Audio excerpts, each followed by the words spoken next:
बेर चढ़ाने का बड़ा महत्व है। यहाँ चढ़ाते हैं कि नहीं चढ़ाते? चढ़ाते हैं। शिवरात्रि के दिन बेर चढ़ाने का बड़ा महत्व है। और शिवरात्रि पर चढ़ा हुआ वो बेर उठाकर ले आइए और उस बेर को उठाकर रख लीजिए। मान लो किसी को उदर से जुड़ी हुई जब तकलीफ रहती है, पेट से जुड़ी हुई तकलीफ रहती है, पेट से जुड़ी हुई कोई भी प्रॉब्लम हो, अगर पेट से जुड़ा हुआ कोई भी रोग आपको लग गया और डॉक्टर की दवाई चल रही है, सारी औषधि चल रही है, जो शिवरात्रि पर आपने बेर चढ़ाया है वो बेर अगर आपके यहां रखा हुआ है, वो बेर उस रोग वाले व्यक्ति को खिला दीजिए। आधे घंटे के अंदर पेट का दर्द, पेट की तकलीफ, पेट का कैसा भी रोग होगा एकदम आराम लग जाएगा। उस बेर में इतना दम, इतना प्रबलता आ जाती है। शंकर को जो शिवरात्रि के दिन बेर चढ़ाया जाता है।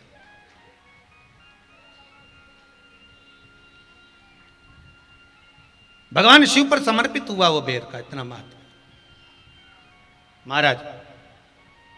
और जो देवता को उठाने के लिए बोर समर्पित करा जाता है, बेर भाजी आंवला उठो देव सांवरा, उसमें शंकर जी का भाव है, क्योंकि शिव जी का दर्शन भगवान नारायण उठते से ही करना चाहते हैं। सबसे पहले नेत्र खोले और मेरा शिव का दर्शन हुआ। बेर का भाव ही शिव का दर्शन का भाव।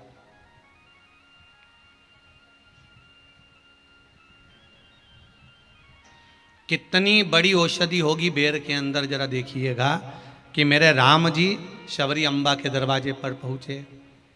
आप लोग भजन में लेते रहते हो, शबरी संवारे रास्ता आएंगे राम जी, मेरा भी धन्य जीवन बनाएंगे राम जी।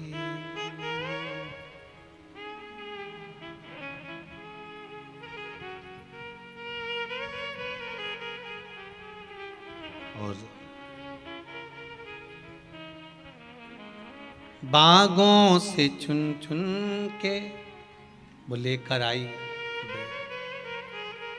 बेर की टोकरी लाई। खट्टे हो चाहे मीठे हो पाएंगे राम जी, मेरा भी धन्य जीवन बनाएंगे राम जी। शबरी ने राम जी को बेर दिए, राम जी ने बेर खाया, प्रेम से खाया। याद आया पीछे लक्ष्मण खड़ा है, राम जी ने लक्ष्मण को बेर दिए, ले लक्ष्मण ये बेर खा ले। लक्ष्मण जी ने बेर लिए, लक्ष्मण जी ने बेर को देखा तो वो शबरी अम्बा अपने मुंह से झूठा करके दे रही है। लक्ष्मण जी ने बेर लिया, पास में रख लिया, फिर लिया, फिर रख लिया। शबरी जी राम जी को बेर दे, राम जी लक्ष्मण जी को बेर दे, लक्ष्मण जी वो बेर लेके पीछे फेंकते जाए। उठाए फेंका, उठाया फेंका, उठाया फेंका। अब कोई लक्ष्मण साधारण है? जब भगवान राम विष्णु हैं, लक्ष्मण शेषनाग हैं, शेषनाग अगर कोई चीज फेंकेगा तो क्या पास में फेंकेगी? उठाया फेंका, कोसों दूर जाकर गिरा। और वो बेर कब काम आया? जब लक्ष्मण जी को शक्ति लगी, बाण लगा, लक्ष्मण जी मूर्छा होकर जमीन पर पड़े। सुषेण वेद को बुलाया और वेद से बुलाकर पूछा कि लक्ष्मण कैसे उठेगा? तो कहा संजीवनी लेकर आओ। संजीवनी लेने के लिए भेजा। तब संजीवनी लेने के लिए जब श्री हनुमान जी महाराज गए, संजीवनी बूटी जब लेकर आए और लक्ष्मण जी को जो दी, तब राम जी पहचान गए ये संजीवनी कोई दूसरी नहीं है। लक्ष्मण जी को जो बेर खाने को दिया था वो बेर फेंक दिया था, उसी बेर की पत्ती है जिसको निचोड़ निचोड़ कर लक्ष्मण जी को खिलाना पड़ी है। तो राम जी रोते रोते बोले पहले ही खा लेता तो खाना नहीं पड़ती। कोरोना का टीका पहले ही लगवा लेता तो दादा निपटता ही नहीं। लगे तो खाया ही।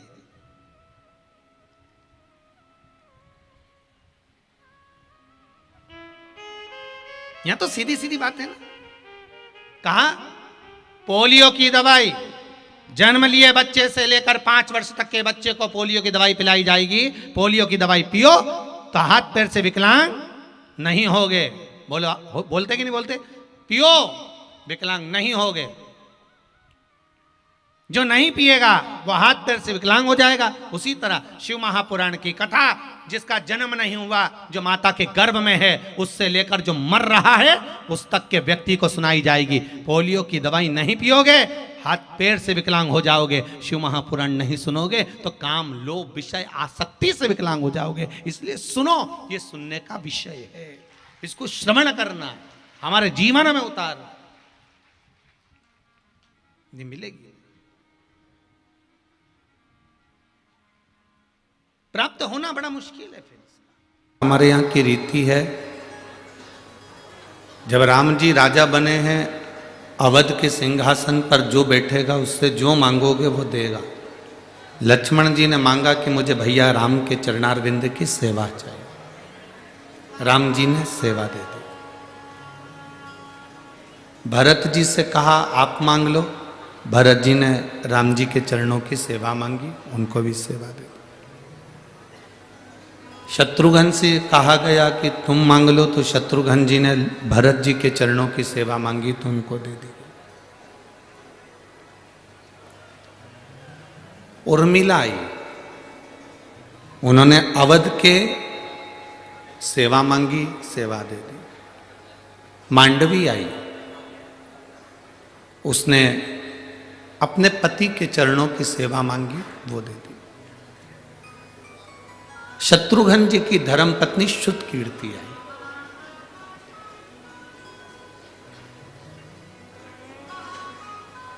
और शुद्ध कीर्ति ने राम जी से कहा कि भैया राम, मैं आपसे जो मांगूंगी आप वो मुझे दे दोगे?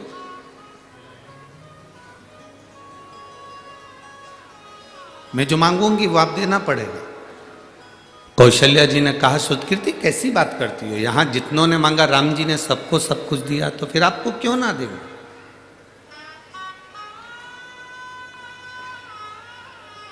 आपको मना थोड़ी ना है, आप मांगोगे आपको मिलेगा, मांगो, आपको क्या चाहिए। शुद्ध कीर्ति ने कहा कि मैं जो मांगूंगी वो दे दोगे, पहले विचार कर लो भैया राम। भैया राम, आप पहले विचार करो, जो मांगूंगी वो देना पड़ेगा। हाँ मांगो। शुद्ध कीर्ति ने फिर कहा पक्का? पक्का। सीता जी ने कहा शुद्ध कीर्ति, तू मेरी बहन होकर ऐसा बोल रही है, तू तो मांग ले जो चाहिए तेरे को राम जी से। शुद्ध कीर्ति ने कहा पहले मुझे संकल्प दो कि मैं जो मांगूंगी वो मुझे देना पड़ेगा। सीता जी कहती हैं ऐसी बात कर रही हो तुम तो कि संकल्प दो। कैकेयी को थोड़ा सा भय होने लगा, कैकेयी को लगा कि मैंने 14 वर्ष का वनवास राम जी को दिया था, कहीं ये शुद्ध कीर्ति वापिस राम जी को वनवास ना दे दो। उसे भय हो रहा,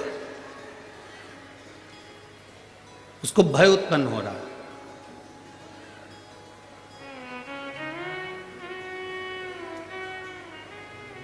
मांगो। भैया राम ने कहा शुद्ध कीर्ति मैं वचन देता हूं तेरे को, शुद्ध कीर्ति मेरा वचन है तेरे को, मैं तुझे वचन देता हूं कि जो तू मांगेगी मैं तुझे दे दूंगा, मांग ले तुझे क्या चाहिए। शुद्ध कीर्ति कहती है, भैया राम से शुद्ध कीर्ति कह रही है राम जी से कि भैया मुझे केवल आपने जो वन में कपड़े पहने थे, वल्कल वस्त्र, वो वन के कपड़े मुझे दे दीजिए।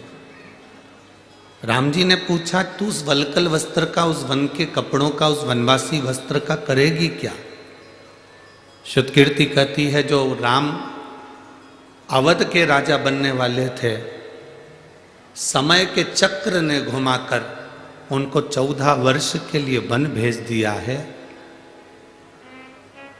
घड़ी बांधना अपने हाथ में है, पर घड़ी का समय अपने हाथ में नहीं है। अच्छा और बुरा समय उस काल अधिपति महाकाल के हाथ में। ये अपने हाथ में नहीं है, ये अपने हाथ के अंतर्गत नहीं है।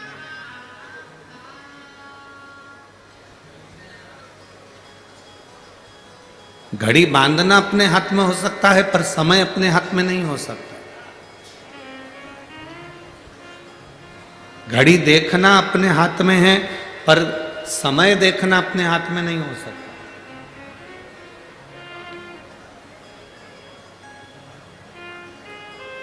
दुनिया का कितने से भी बड़े से बड़ा विद्वान व्यक्ति क्यों ना हो, बड़े से बड़ा ज्ञानी व्यक्ति क्यों ना हो, बड़े से बड़ा चतुर व्यक्ति क्यों ना हो, कितना बड़ा भी ज्योतिष आचार्य क्यों ना हो, कितना बड़ा भी विद्वान व्यक्ति क्यों ना हो, कितना बड़ा भी विद्वान क्यों ना हो, वो घड़ी देख सकता है, पत्रिका देख सकता है, नक्षत्र देख सकता है, पल देख सकता है, फेस रीडिंग कर सकता है, हस्त रीडिंग कर सकता है, वो सारी रीडिंग कर सकता है, पर वो आने वाले समय की गणना नहीं कर सकता कि आने वाला समय कैसा होगा। किसको मालूम है? किसको पता है? 40 गांव वालों ने भी कभी नहीं सोचा होगा